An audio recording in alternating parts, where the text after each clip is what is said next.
stern set of her lips, he could see behind the veil, immediately changed his state of mind. I angry. But how did you come? Why here? Never mind. Come, we must talk. He understood something had happened, that this meeting was not going to be joyful. In her presence, he had no will of his own, not knowing the reason for anxiety, but he already felt that this same anxiety involuntarily communicated itself to him. What is it? What? She walked a few steps in silence, gathering her courage, and suddenly stopped. I didn't tell you yesterday that on the way home with Alexei Alexandrovich, I told him everything.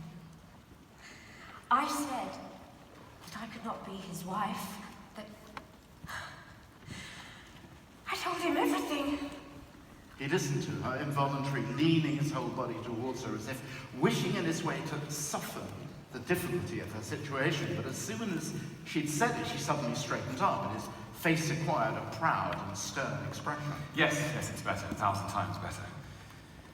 I understand how difficult it was. But she wasn't listening to his words, she was reading his thoughts in the expression of his face. She couldn't have known that his expression reflected the first thought that occurred to him, that a duel was now inevitable. The thought of a duel had never entered her head, and therefore she explained this momentary expression of sternness differently. Having received her husband's letter, she already knew in the depths of her soul everything would remain as before, that she would be unable to scorn her position, to leave her son, unite herself with her lover. The morning spent at Princess Tverskoy's had confirmed her still more in that. But all the same, this meeting was extremely important to her. She hoped it would change their situation and save her.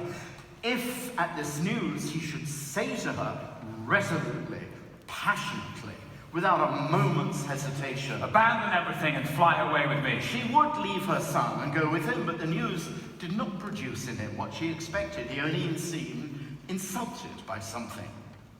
It wasn't the least bit difficult. It got done by itself. I understand. He interrupted, taking the letter without reading it and trying to calm her. I wished for one thing, I asked for one thing, to break up this situation in order to devote my life to your happiness. Why are you telling me that? Could I possibly doubt it if I did? Who's that coming? Vronsky said suddenly, pointing at two ladies coming towards them. Maybe they know us. He hastened to turn down a sidewalk, drawing her after him. I don't care. As I said, that is not the point. I cannot doubt that, but there is what he writes. There is what he writes to me. Read it.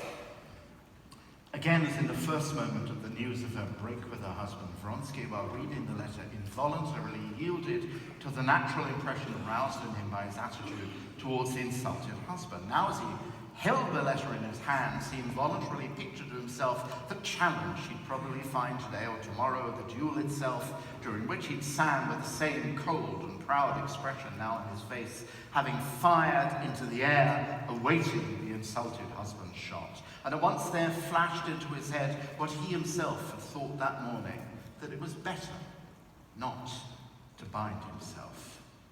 And he knew he couldn't tell her this thought. Having read the letter, he raised his eyes to her, and there was no firmness in his look. She understood at once that he already thought it over to himself. She knew that whatever he might tell her, he would not say everything he thought. And she understood her last hope had been disappointed. This was not what she'd expected. One of the most